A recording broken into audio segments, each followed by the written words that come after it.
had the posh frock and all the trimmings. But when I look at the pictures now of the younger me, I can see that I looked far from dreadful. I was glowing, as if my joy shone out of me. No fancy dress could match that. Later that night, I climbed into the rickety bed alongside my husband. The gas heater hissed, doing its best to take the chill off the damp room. My face ached from all the laughing and the permanent grin I'd worn. We were both tired. I was about to drop off. My eyelids were drooping, and I was really, really comfy, when suddenly he flicked on the lamp and sat up. I opened my eyes, wondering what was wrong, thinking that maybe those 7 pints of Guinness and the kebab on the way home had finally caught up with him. He lay back down and turned over, positioning himself on his side with his head propped up on his elbow. And then he said, "I love you so much. I want to give you the moon with a bloody big bow tied around it. My wife. I've got a wife, and not just any wife, but the best bloody wife in the whole wide world."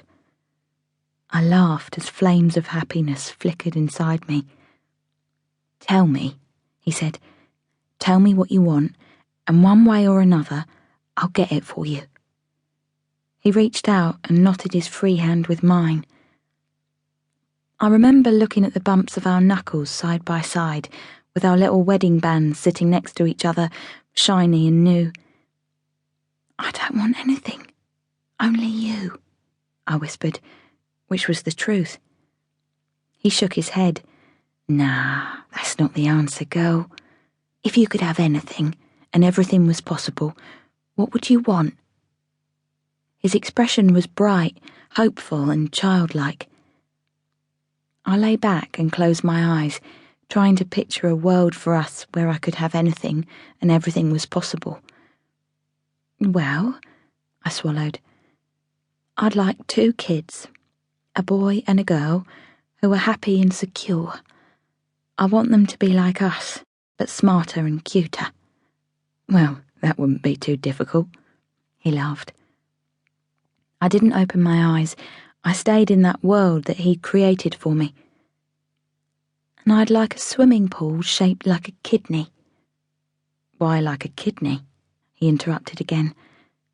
"Because apparently rectangular pools are the cheapest design, but a kidney takes some doing with all them curves, costs more. So everyone would know how much dosh we've got just by its shape." "Gotcha. What else?" He moved closer. I could feel his minty breath against my face. "I'd like a diamond ring. Not just any old diamond, mind, but one the size of an ice cube. And I'd show it to everyone from school and on the estate who has ever laughed at me or made me feel like I was nothing." I felt his lips graze my neck, and a shiver of joy travelled down my spine. "And I want to lie on a tropical beach and feel the soft powdery sand slip through my fingers and the hot sun on my face." This was the wish of a girl who had rarely left the postcode of her childhood. "So, not Southend?" He kissed me again. I opened my eyes and turned to face him. "No, not Southend." "Are you done?" he asked, as his hand travelled up under my nightdress and rested on the flat of my stomach. "Nearly." I placed my hand on top of his. "I want to dance with you in the rain, wearing a lovely dress, and I want it to be a proper dance, like a waltz, old-fashioned and romantic." He rolled over then until he was lying on top of me, resting on his forearms. He smoothed the hair from my forehead and kissed me gently on the mouth. "Then a dance in the rain you shall have." He covered my chest and neck with tiny kisses, making my heart beat faster.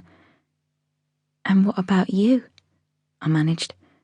"What would you want if you could have anything and everything was possible?" His expression was suddenly solemn. He looked into my eyes and spoke in a soft voice. "I want us to live in the countryside, just like we've always wanted, and I reckon. To keep listening to this audiobook, I've left you a link in the description so you can do it, at no cost thanks to Audible's 30-day free trial.